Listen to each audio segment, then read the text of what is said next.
शून्य वायुमुद्रा. शून्य मुद्रा आणि वायुमुद्रा यांच्या मिलाफाने शून्य वायुमुद्रा होते. परिणाम: शून्य मुद्रेमुळे आकाशाचे प्रमाण घटते व वायुमुद्रेमुळे वायूचे प्रमाण घटते.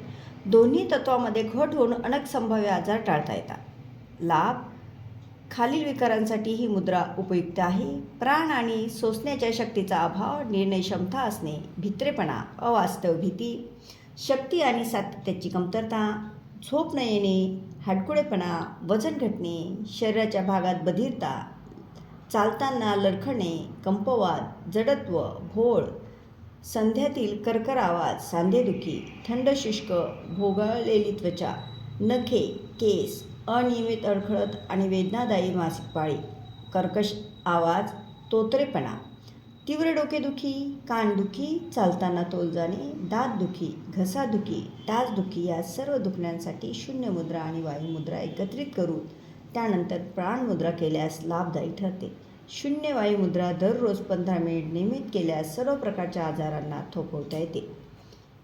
थँक्यू.